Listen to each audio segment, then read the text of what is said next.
player wants to put something. So we have to figure out like where to put something in 3D. So this was this crazy experiment with using some heuristics to figure out where to, like, I'm just, like the hip goes on the body, okay, that makes sense. You know, the foot can go on the ground, that makes sense. But where do you put the knees when the player grabs them? And so this was an experiment with playing with various heuristics. There's a surprising amount of heuristics underneath this, an invisible geometry that's trying to resolve the z depth. So basically, drag apart. Yeah, so basically, the program here just picks the most right z depth based on some heuristics, and it like worked well enough. And this is one of those things when it works well, you don't even notice it, and when you put it in front of a 10-year-old, it just kind of behaves the way they expect.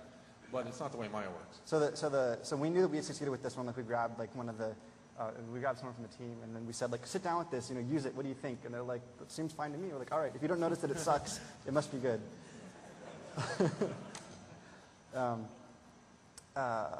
See, actually, here's a wacky texture idea that I was thinking, like, what if you had like a bunch of paintbrushes that were sort of like constantly putting things out? I was thinking about the texturing scheme, right? And it was like, well, what if the interface for texturing was you drag these things around that do this sort of color mixing and blending live, and this turns out to be, the problem is hard enough without doing something like this. Now, a lot of what you're seeing are basically design branches that we pruned that just didn't work out. And so everything that we've done, like in all the design of the game, that actually ends up in the game ends up being maybe 10% of the area that we've actually prototyped.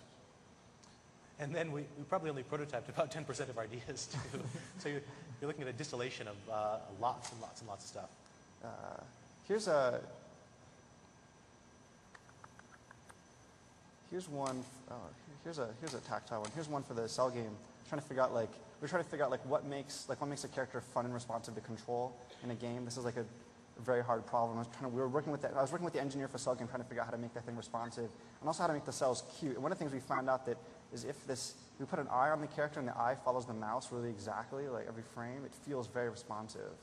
And like if we turn that off, turn off the eye. This doesn't feel, I mean, you guys can't feel it because you're not driving it, but it doesn't feel as responsive, also doesn't look as good, but as soon as you turn on this tail, there's more stuff moving, you have the eye following, it just feels much more alive and responsive. So at any rate, you know, these are some of the prototypes that, a very, very small fraction of all the prototypes that we've done, kind of exploring the game space and the editors and stuff.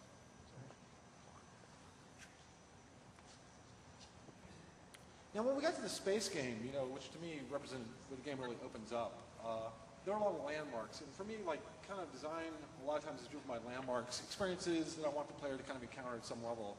And those landmarks, you can interpolate between them and kind of say, okay, what is all the space between these landmarks? And in the space game, there are a lot of narrative landmarks that I really wanted to cover.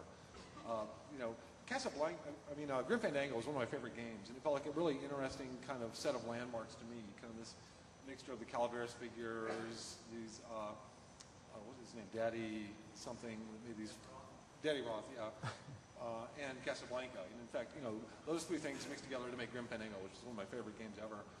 The space game for me, I had these, you know, favorite sci-fi movies that I really wanted to play out each one of these somewhere in the space game. I wanted the functional aspects, the dynamics of my world that I'm encountering to enable me to this sort of narrative gameplay. And so that became my kind of early vision for the space game. And as you're playing this game, you're actually coming up through these different levels. And each one kind of represents some type of game genre. The players are making content at each level. But it's very much a goal-directed experience until you get up to the space game, which wanted to